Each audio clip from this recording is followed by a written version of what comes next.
नमस्कार, मैं Kamla Swami, lecturer government senior secondary school Chalso. आज हम कक्षा 12 की सृजन पुस्तक का 5वां अध्याय वीर रस के कवित भूषण पढ़ेंगे। यदि आप मेरे चैनल पर नए हैं तो मेरे चैनल को सब्सक्राइब करें और बेल आइकन को प्रेस करें ताकि आपको मेरे लेटेस्ट वीडियो मिलते रहें। बच्चों, पाठ को अच्छी तरह से समझने के लिए वीडियो को अंत तक देखें। तो सबसे पहले हम कवि भूषण का जीवन परिचय जान लेते हैं।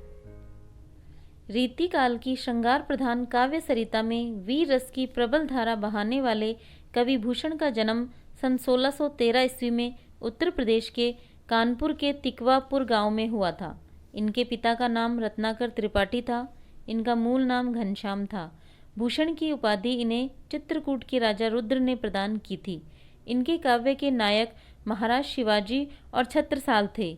कवि भूषण की प्रमुख रचनाएं शिवराज भूषण, छत्रसाल दशक, शिवा बावनी और भूषण हजारा हैं, जिसमें से सर्वाधिक प्रसिद्ध रचना शिवराज भूषण है। भूषण की रचनाओं में राष्ट्रीयता की भावना, वीरता के उद्गार व ओज गुण की प्रधानता है। कवि की वाणी आज भी देशवासियों के लिए प्रेरणादायी है। प्रस्तुत पाठ में कवि भूषण के 5 कवित लिए गए हैं, जिनमें से हम आज 3 ही पढ़ेंगे, जो कुछ इस प्रकार हैं। साजी चतुरंग सैन्य अंग में उमंग धारी सरजा शिवाजी जंग जीतन चलत है। भूषण भनत नद विहद नगारन के नदी नद मद गैबरन के रलत है। एल फैल खेल भैल खलक में गैल गैल गजन की ठैल पैल सैल उसलत है। तारा सो तरनी धुरी धारा में लगत जिमी थारा पर पारा पारा वारियों हलत है। तो सबसे पहले कठिन शब्द जान लेते हैं। चतुरंग अर्थात चतुरंगनी सेना, जिसमें पैदल, घोड़े, हाथी और रथ पर सवार सिपाही आते हैं। धारी यानी धारण करना। सरजा शिवाजी को दी गई उपाधि है। जंग यानी युद्ध। भनत कहते हैं। बिहद भारी। मद हाथी की कनपटी से बहने वाला द्रव। गैबरन हाथी। एलफैल सेना के चलने से। खैल भैल खलबली। खलक संसार। गैल गैल यानी गली गली। सैल पर्वत। उसलत यानी उखड़ते हैं। तरनी यहाँ सूर्य को कहा गया है। धूरी धारा यानी धूल का उड़ना। जिमी जैसे। थारा यानी थाल। पारा एक द्रव्य अवस्था वाली धातु। पारावार समुद्र। और हलत यानी हिलते हैं।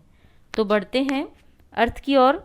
कवि भूषण इस कवित के माध्यम से कहते हैं कि जब शिवाजी अपनी चतुरंगनी सेना अर्थात पैदल, घोड़े, हाथी और रथ पर सवार सेना सजाकर जब युद्ध के लिए रवाना होते हैं तो सभी सैनिकों के अंगों में इतना जोश होता है कि जैसे छत्रपति शिवाजी युद्ध जीतने ही चल पड़े हैं।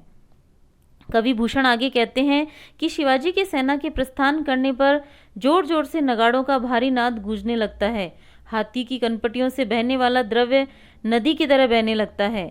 शिवाजी की सेना के आगे बढ़ने पर सारे संसार की गली गली में खलबली मच जाती है और असंख्य हाथियों की मस्त चाल एवं धक्कों से पर्वत भी उखड़ने लगते हैं। विशाल सेना के चलने से उड़ने वाली धूल में सूर्य भी एक छोटे से तारे के समान टिमटिमाता हुआ दिखाई देता है और धरती के हिलने से समुद्र भी इस प्रकार डोलने लगता है जैसे थाल में रखा पारा थाल को लेकर चलने पर इधर उधर लुढ़कता रहता है। इस प्रकार शिवाजी की सेना शत्रुओं पर विजय पाने के लिए आगे बढ़ती जा रही थी। सबन के ऊपर ठाड़ी रही बेके जोगिता ही खरो कियो 6000 निके नियरे जानी गैर मिसल गुसिले गुस्साधारी मन किनो न सलाम न बचन बोले सियरे। भूषण भनत महावीर बल कन लाग्यो सारी पातशाही के उड़ाए गए जियरे।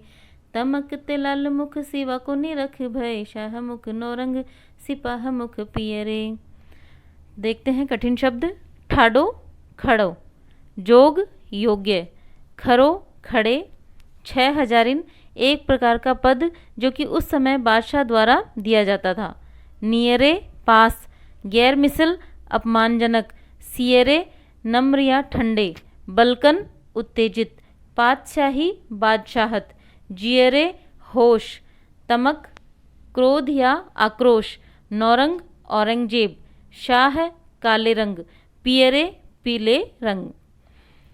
तो कवि भूषण कहते हैं कि जब औरंगजेब ने शिवाजी को अपने दरबार में बुलाया तो जैसा कि उन्हें आश्वासन दिया गया था कि उन्हें उचित योग्य सम्मान दिया जाएगा, लेकिन औरंगजेब ने उसका अपमान करते हुए उन्हें 6000 मनसबदारी सभासदों के साथ खड़ा कर दिया और सबसे ऊपर खड़े होने योग्य शिवाजी को यह बात बहुत ही अपमानजनक लगी।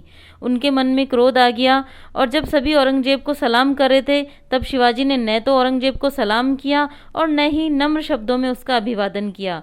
भूषण जी कहते हैं कि महावीर शिवाजी उत्तेजित हो गए और क्रोध से उनका चेहरा लाल हो गया। उनका क्रोध देखकर वहां बैठे सभी बादशाहों और सभासदों के होश उड़ गए और उन्हें देखकर औरंगजेब का मुख काला पड़ गया और औरंगजेब के जितने भी सिपाही थे उनका मुख पीला पड़ गया। इस प्रकार कवि भूषण शिवाजी को यहाँ पर स्वाभिमानी बता रहे हैं। तेरे ही भुजानी पर भूतल को बार कहिबे कुशेष नाग दिग नाग हिमाचल है। तेरो अवतार जग पोषण भरण हार कछु कर तार को न माघ अमल है। साहित्य ने सरजा समत शिवराज कवि भूषण कहत जीवो तेरो ही सफल है। तेरो कर बाल करे मल छिन को काल बिन काज होत काल बद नाम धरातल है। तो देखते हैं कठिन शब्द। भुजानी हाथों में, भूतल पृथ्वी, भार बोझ, दिग्नाग चारों दिशाओं में धरती को धारण करने वाले, पोषण भरणहार, करतार ईश्वर, अमल कार्य या अधिकार, शाही शाह, तने पुत्र, सरजा शिवाजी, समत समर्थ, करबाल तलवार, मलेच्छन मुगलों का, काज कारण, काल अंत, धरातल संसार।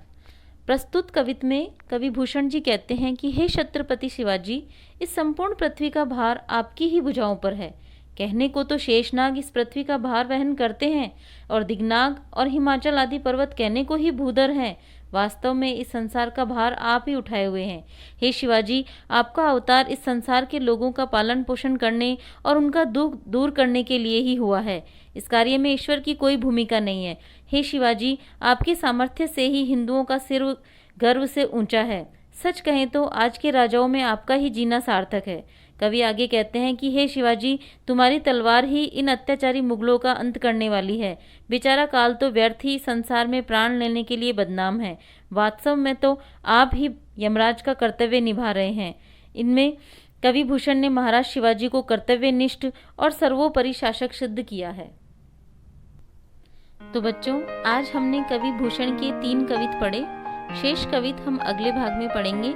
यदि आपको कुछ न समझ आए तो वीडियो को पुनः चलाकर देखें और समझें और वीडियो को लाइक जरूर करें। धन्यवाद।